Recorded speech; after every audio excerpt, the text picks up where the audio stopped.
Hey, what's up guys? So today's video is going to be the first of a three-part series on how to increase your height after the age of 30, or really at any age, using just your thoughts, your focus, and your feelings by harnessing the universal laws of attraction. Hi, I'm Jason. I've been practicing law of attraction since 2009. In these 11 years, I have documented over 300 things that I have manifested, including money and multiple healings in my body. I now work 10 hours a month, do the things I love, and travel the world. My goal is to help you connect to your true potential so that you can do the same.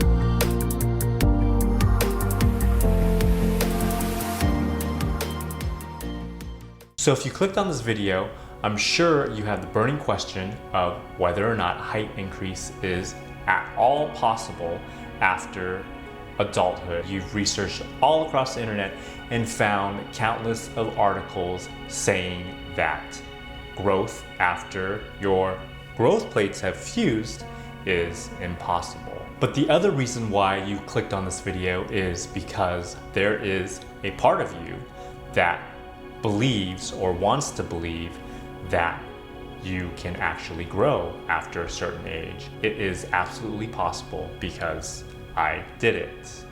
And I was over the age of 30 when most of it happened. Now, I'm not gonna sit here and tell you that it was easy, because I know there's lots of videos that say that you can increase your height within like weeks even, or months. It was a lot of commitment and restructuring and rewiring of my belief system. Most of the growth occurred in about a year and a half to 2 years at the tail end of this whole process. There is no doubt that the mental aspect of this whole process is the backbone. If you don't get this mental part right, it could take you a very, very long time, and it may not even work for you. If you are really dedicated to this process of first reshaping your thoughts and belief system to match and to support your desire to increase your height, you will absolutely be able to see results. The basic journey in shifting your belief system is to start being able to see everything in this physical world as not just matter, but as energy. So this first video in the three-part series is dedicated to inspiring you with stories and knowledge and research that have been done that I will share with you in order to start honing your mind to be able to support your goals. So let's just jump into it. Here are a collection of stories, books, and research that were monumental in my height increase process. I pretty much tried everything under the sun. I took HGH precursors, I did stretching exercises, I did hanging exercises, I did kicking exercises with ankle weights to try and create microfractures so that my bone would stretch. I bought a contraption that looked kind of like a noose with a chin strap so I could pull my spine and stretch my neck, which only caused me back pain. I even bought a Grow Taller for Dummies book that included nutritional and exercise tips, which may have worked if I really believed in it, but in the end, I truly felt dumb. It wasn't until I came across an article I found on the internet about a psychologist and hypnotherapist named Milton Erickson that I started to contemplate hypnosis as a viable method of growing taller. Milton Erickson was an American psychiatrist and psychologist and is noted for his approach to the unconscious mind as creative and solution generating. He is also a forefather of neuro-linguistic programming. In 1960, he told about a 20-year-old man who grew 12 inches in the span of 1 year. At the start of therapy, this stunted young man looked out on his world as though unwilling to grow. For example, he described the room as though he were standing beneath a table.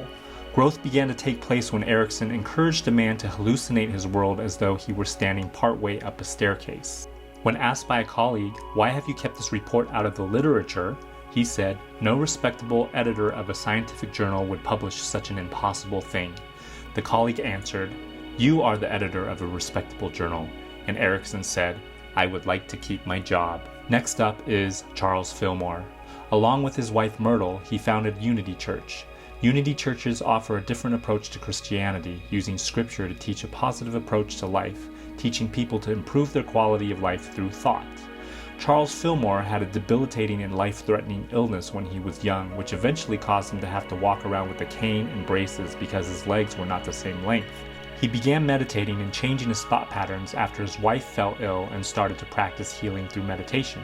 He started meditating himself and eventually grew one of his legs longer and got rid of his cane and braces. In his own words, "When I was 10, my life was crossed by what the doctors pronounced a fatal illness. It began with what was at first diagnosed as rheumatism in the right leg, which gradually developed into tuberculosis of the hip, with many tube abscesses reaching to the bone not only in the hip joint but all over my legs and arms. However, I did not pass out, but managed after years to get on my feet, although my right leg was several inches shorter than the left, and I was to all appearances destined to chronic invalidism. I managed to get about with crutches and cane and attended school in a desultory way until I was 18.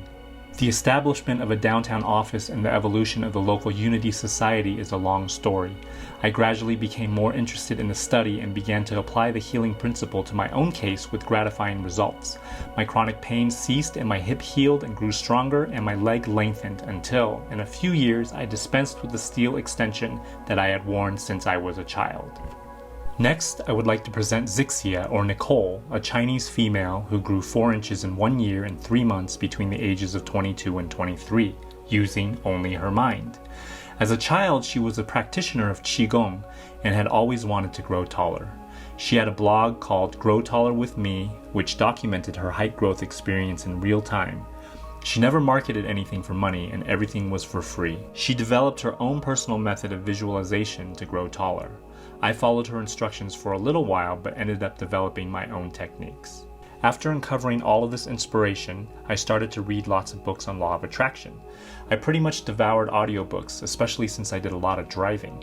The two most influential were The Power of Your Subconscious Mind by Joseph Murphy and Ask and It's Given by Esther and Jerry Hicks. I highly recommend picking these two up from Audible or looking for an audio recording on YouTube and listen to them over and over again. This will really help reprogram the way you see the world and all its infinite possibilities. Here are a couple clips of Esther Hicks, the author of Ask and It's Given and one of the most respected teachers of law of attraction, regarding specifically height increase. So I'll pose the one that's got the least resistance, because if I can solve one, I can solve all of them. And that is of height.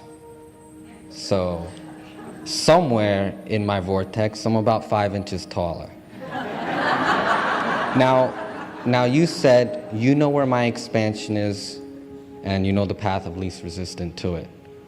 So I've come for that guidance. Well, you didn't start with the easiest one, you started with the hardest one, because you started with the one where your expectation is the most powerfully entrenched. So, because how you get from where you are in terms of manifestation to some place that you prefer is by ignoring the manifestation that exists and ignoring the current translation of what is while you focus upon the vortexual version of it. But the vortexual version, since you can't see it or hear it or smell it or taste it or touch it, you can only feel it. Yeah. So you have to think about, what does it feel like? What does it feel like? What does that feel like? And I do that often. Not as it's reflected back from others. What does it feel like? What does that feel like? Because when you try to reflect it back through the eyes of others, it gets all distorted because they're all messed up on it anyway. Almost no one has gotten inside that vortex for the feeling of that. So what does that, improved by your definition, physical characteristic, what in the vortex does it vibrationally feel like? What does that translate into? Not something that you see, not something that you're hearing back. What does that feel like? It feels like presence. It feels like stability. It feels like stance. It feels like perspective. It feels big. It feels aligned. It feels powerful. It feels empowered. It feels sure-footed. It feels confident. It feels aligned. It feels energetic. It feels powerful. Because every single thing that everybody wants, no matter what it is, a material object, a state of being, a pile of money, relationship, no matter what it is, they want it because they believe they would feel better in the having of it. If you can accomplish the feeling better of it without the condition, unconditionally feeling it, watch what happens. We are not kidding you. The cells of your body will conform to the vibrational stance that you accomplish. And anybody that hasn't had the experience has not accomplished the vibrational integrity of the idea. They keep looking at what is and complaining about what isn't and keep reflecting the same, you see. Now we know there's so much that you could say. Oh, well, what about them? I'm sure, Abraham, that big tall basketball player did not sit in his room and contemplate his vortexual beingness. I'm just sure of that. Well, you're not sure. You don't know. You don't know what anybody else was doing vibrationally. You don't know, you see. Yeah. But I know I can do it. I just kind of needed to... You know you can do what? Anything I want. I know I can accomplish the vibrational feeling that will be at the end of that manifestation without needing that manifestation to be there before I accomplish that feeling. That's the key to everything that you want, you see. Sometimes people hear this and they think that what we're saying to them is, okay, just put up with things as they are. Tolerate. When we're not talking about toleration, we're talking about allowing. Tolerate what you don't want, and if you tolerate long enough, then you'll get to where you want to be. And people worry that we're just trying to get you to be accepting of what is. That is not what this message is. We are not trying to get you to be accepting of what is. We are not trying to get you to be accepting of current reality. We are wanting to assist you in creating the reality of your choice, and there are no exceptions. When you said, I can be or do or have anything that I choose, it's just a matter of identifying it and then finding what? Vibrational alignment. And being where? Receptive. Receptive. Receptive of what's in the vortex. And then I can tolerate.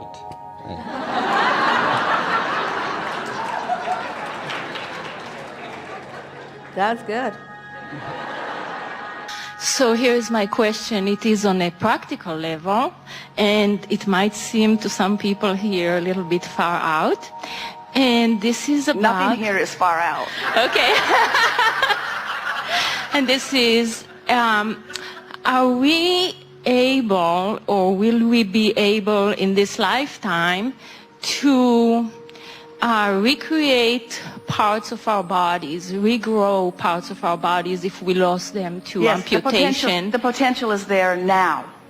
And cellularly, it is understood your cells are replicating themselves again and again and again. Mm-hmm. But you have to understand the cell. This is really good. How much... Let's contemplate this from a cell's point of view for a moment. Isn't it interesting that from that little glob of goo in the Petri dish, well, you didn't all start out in the Petri dish, but it makes a good picture. From that little gooey beginning, part of that goo knew how to be an eyeball, and part of that goo knew how to be a hair follicle. In other words, and part of it knew how to be this organ or that organ. In other words, the intelligence of the cell is incredible. So now, let's contemplate. Ooh, this is so good. Do you think that there are eyeball cells and fingernail cells and heart cells?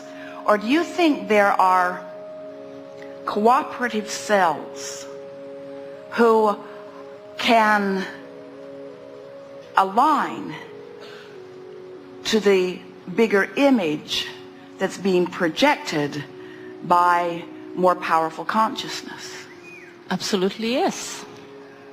So, what is that more powerful consciousness? Well, in your time-space reality, what you call reality, that you can see and hear and smell and taste and touch, is this collective agreement for the most part. In other words, the reason you call reality reality, and the reason that the scientists have it so slow going, is because they're not willing to contemplate far from the reality that already exists. But that's all right. That's why the evolution of all species is sort of slow, is because what you are focused upon sort of causes a cementing of your expectation, so that it continues to be the same. And so we've been saying for a long time that people don't grow new arms or extra sets of. Esther would, if she could. She would like at least 2 more arms frequently. It would be very handy. Yes. A baby was born not long ago with 3 arms, and they amputated one, and Esther said, no, no. But the reason that people aren't doing it is simply because it is not believed to be possible, so that broader mind is hindering the potential or not encouraging the potential. You have the ability to guide the cells of your body as you would like them to understand. So if you intend to be taller, you can be. Jerry and Esther have a dear friend who works at a restaurant that they frequent often when they are in California. And Jerry asked him if he meditates. And he said, I didn't, and then I did for a long time, and now I'm not much anymore. Why do you ask? And Jerry said, well, we're working on a meditation CD with Abraham, and I was just curious about that. He is a musician, and he said, you know, it's interesting. I was very short and very pudgy and very unpopular and very turned inward and very unhappy. And my mother came across Seth, and she encouraged me to meditate. He said, I began meditating, which is just simply the process of quieting his mind and giving his cells a reprieve from discordant thought for a while. And then I began visualizing. I began visualizing myself more as I wanted to be. And he said, in the next year, I grew 6 inches, I lost 50 pounds, I became involved in school, I got active in music. In other words, his whole world shifted, because in that process, instead of just being and responding and reacting, he began directing his thought in a way that matched the intentionality that he had launched even before his birth. In other words, he came into alignment and his physical body cooperated. Now that's easier for people to hear when you're still a child, or even when you're in adolescence. In other words, you accept growth spurts under those conditions because you see them. But we would like you all to accept that there is nothing that you cannot be or do or have. You live in a cooperative universe which includes your physical apparatus, and whatever you want will be. You form the image, and if you do not defy your own image with reality or with expectation or with the learned knowing of scientists and doctors who know better than the fantasy you're dreaming up, if you don't do that, you will discover the cooperative, we talk about this vortex where all cooperative components are assembled. And we tease you, we say, are you a cooperative component? Because often you're not. Everything that you want has been assembled, but you're not seeing the manifestation of it because you're doubting it. You're worrying about it. You're not a cooperative component. You get in this vortex and spend some time in this vortex and begin paying attention to what's going on in your experience, and those who are watching you will find you an anomaly, until in time there will be enough of those weird, freakish recoveries that it won't be an anomaly anymore. It will be a new science. The last story I would like to present is that of Dr. Joe Dispenza. Dr. Joe approaches the laws of creation through scientific research and documents brain and heart energy coherence. His story is inspirational because he was completely paralyzed in an accident but managed to heal himself through meditation in just 12 weeks. When I first started out, I had read that height increase as an adult took place mostly in the thickening of the spinal discs, so his story really supports that process. Catapulted me out of my bike, and I wound up breaking 6 vertebrae in my spine. And the compression from the force of hitting the ground compressed the vertebrae. They're called compression fractures. And when you compress volume like that of material, it's got to go somewhere. So it went back on my spinal cord.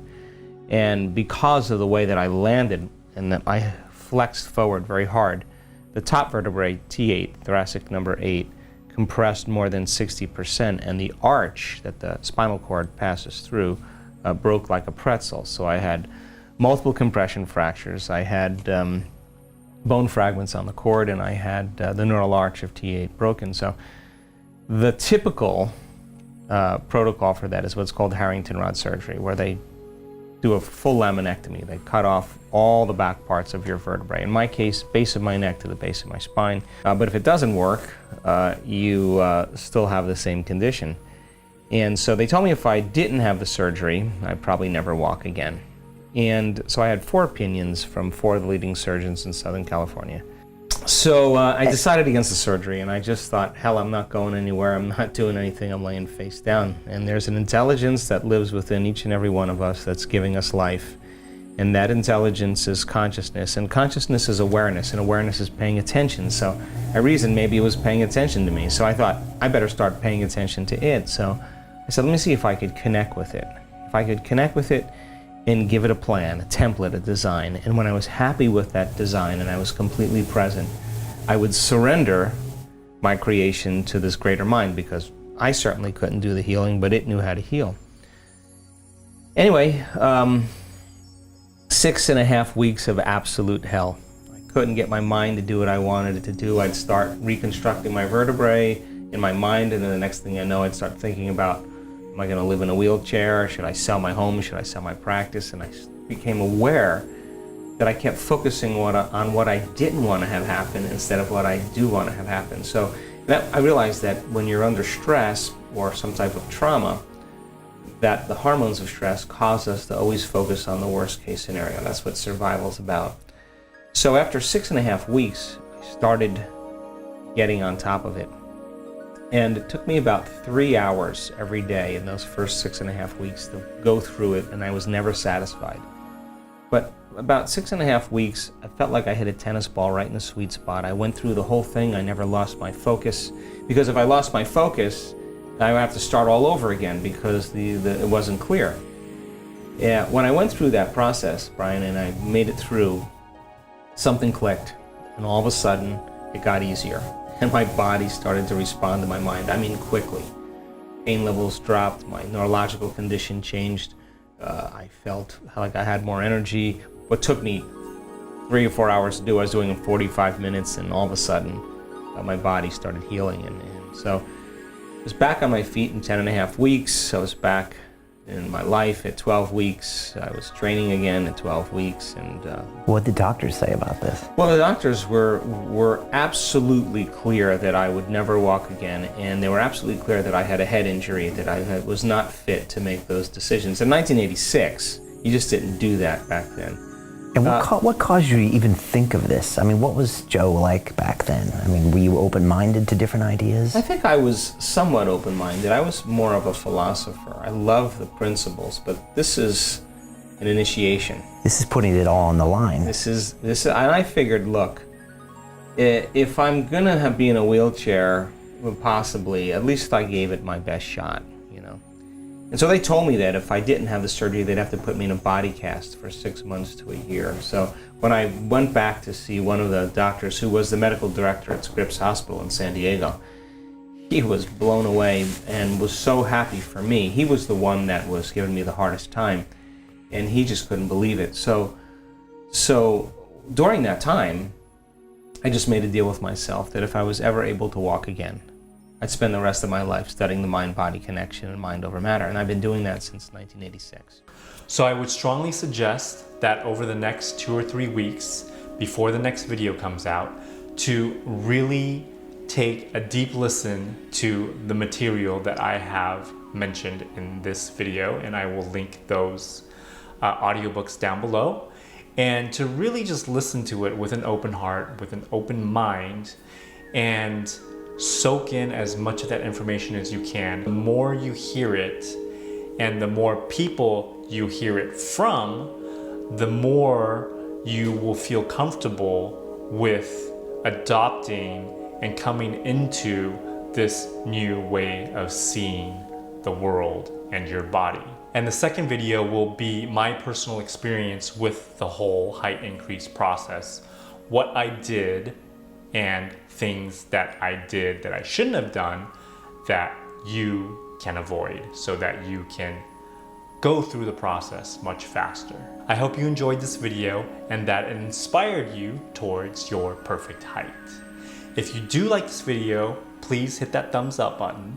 And if you haven't subscribed yet and you do want to see the next couple videos in this series, please do hit that subscribe button and remember to hit the bell button next to it so that you're notified when those new videos come out. Again, my name is Jason, and as always, I thank you for watching, and remember that you are the change. I'll see you guys next time.